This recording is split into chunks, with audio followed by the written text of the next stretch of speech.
So, making Charger update video. As you saw in the first clip, finally got it running and driving. Obviously, that was not the first start. First start of this car was it was a rough day. All right, but I've gotten a lot of other progress done on it too. So let's go ahead, hit everything that I've gotten done. Right. So obviously, got the Charger running and driving. Here's the engine and everything. Got everything wired up. Starter relay, the fuse block, or the mega fuse, whatever you want to call them.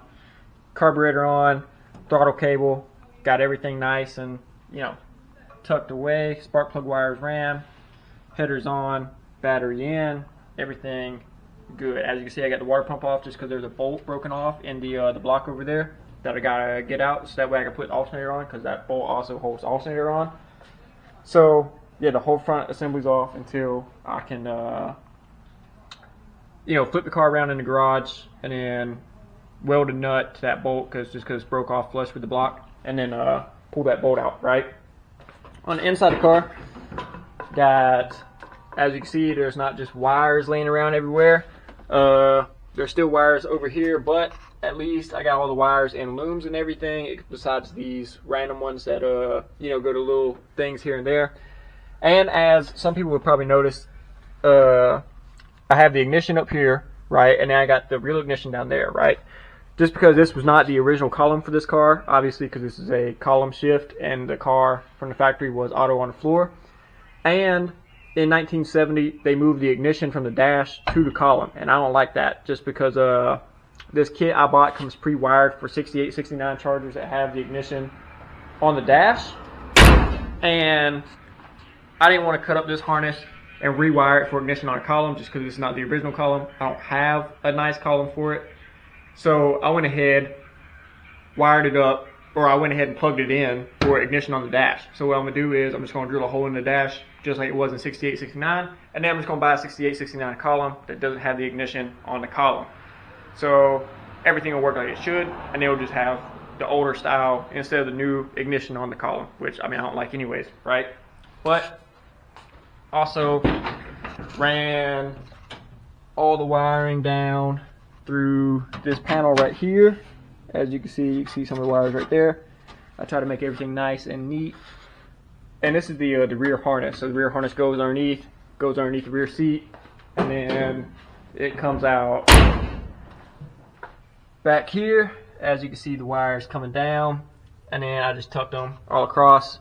And then, as you can also see, everything is wired up just like it should, which here's the whole schematics for that. So that's pretty much how it is right there. These tail lights, those tail lights for that side, and then you just jump each one across. And of course, I did all of the plugs, and then these are just grounds I still got to hook up for it.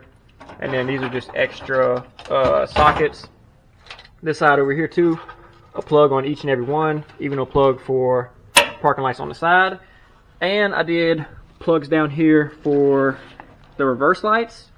So pretty much the reverse lights tee off right here in the center underneath this panel, and I put a plug there too. So there's a plug right, there's a plug right there for where it tees off. So this whole thing is disconnectable, so I could just, you know, if I ever got to take this off to replace it, seeing how somebody welded it in all raggedy, then all I gotta do is just, you know, unclip it there, unclip it in the center, boom. I don't have to worry about, you know, cutting any wires or changing anything, which is perfect, right?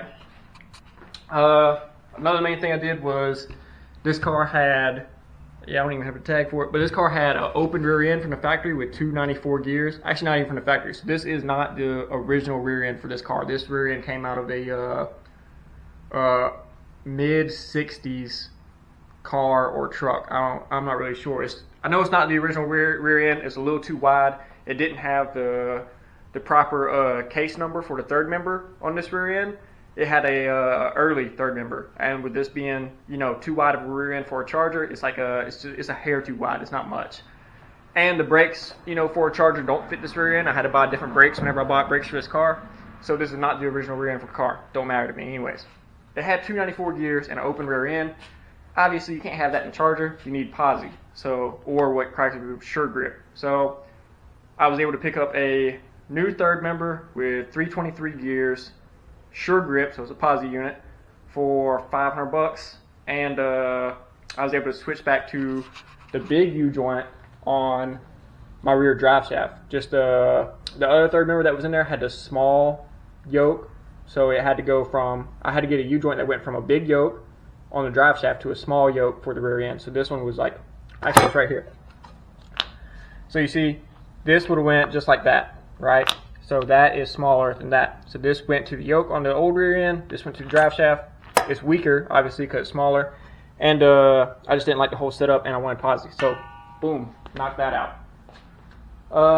Trying to think what else. You saw all the gauges. So I don't have all the gauges wired up, but I do have like the oil pressure wired up, just because that's the only one that really matters for right now, just because I don't have water running through the block, because there's no water pump, obviously, it's laying right there. So I wouldn't be able to monitor temperatures anyways. And yeah, I'm just happy that the car is almost completely wired up. There's still, so all the wires that you saw just hanging in there are for like the gauge cluster and courtesy lights and, you know, little stuff like that. There's like some for the water temp sensor and the voltage gauge and everything. So I'm gonna wire those, but not right now. Just once I actually am able to put the water pump back in the car and alternator back in the car, then that's whenever I'll wire up those two gauges, and I'll be able to clean up all the courtesy lamps and everything, and then I'll wire up the dome light. I'm just happy that the car runs.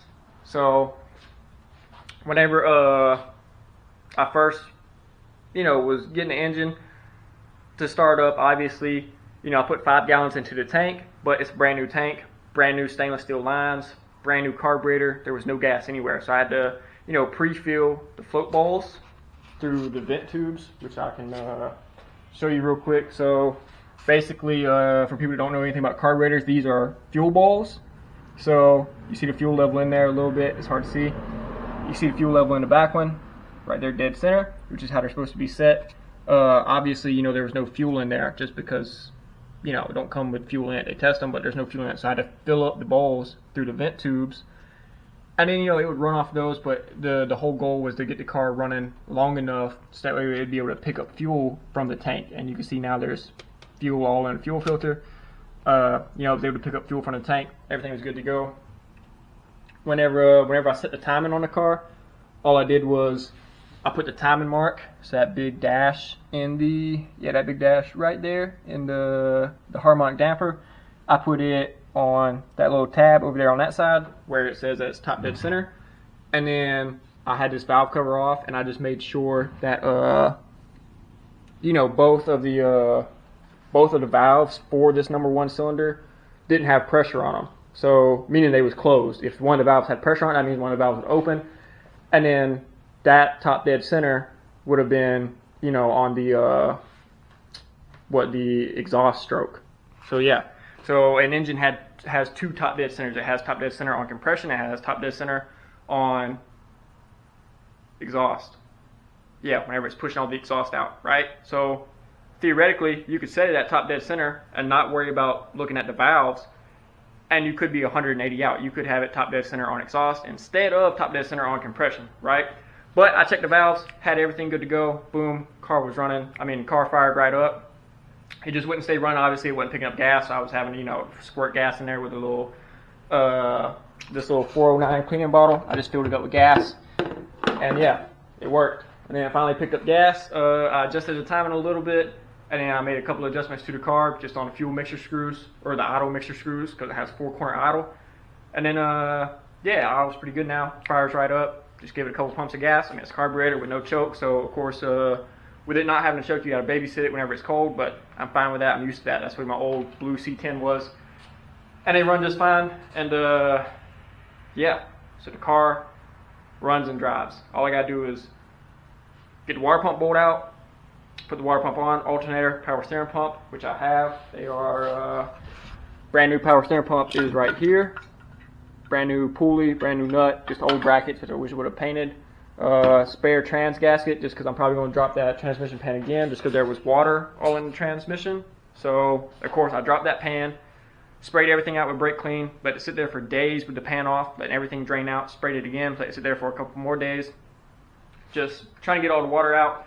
Now, I threw a few quarts in it, and before I actually drive the car, I'm gonna drop the pan again because hopefully those quarts of oil or the quarts of transmission fluid that I put in there circulated through. Hopefully it picked up any water that was deep inside the transmission, brings it all back down to the pan. And then yeah, drop that, put the new pan gasket, or the other new pan gasket, put it on too.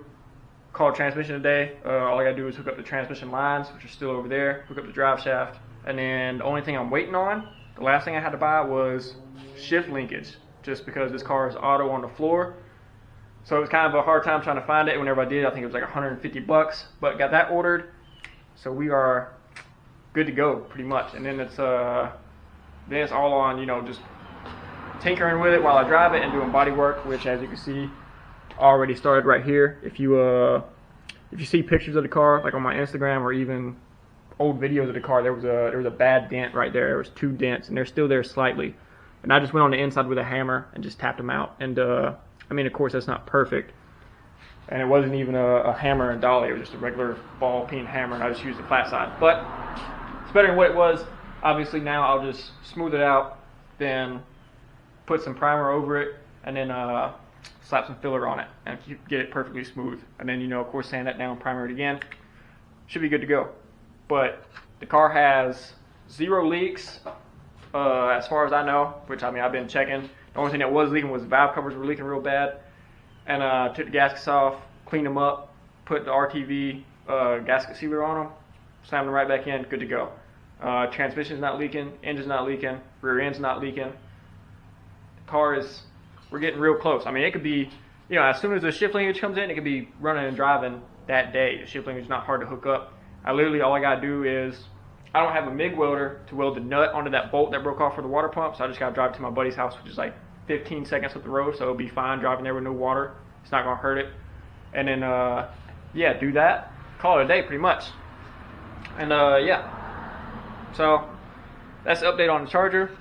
Got all the rear wiring done, got the engine all, you know, almost all buttoned up, got the wiring for it done, wired up the starter, wired up everything, got the throttle cable in, everything like that.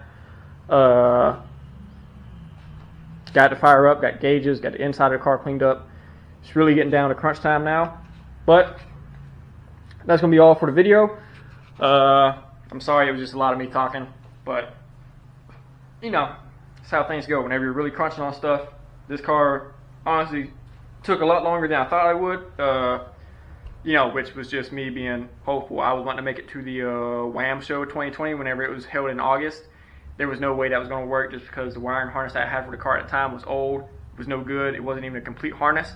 So, you know, that right there would have thrown it, you know, way off from hitting that show. But, you know, been cranking on it, and yeah, everything's working out good. Everything's actually going decently well. Besides, I think there's 2 bolts broke off in the driver's side exhaust header. We're going into the head.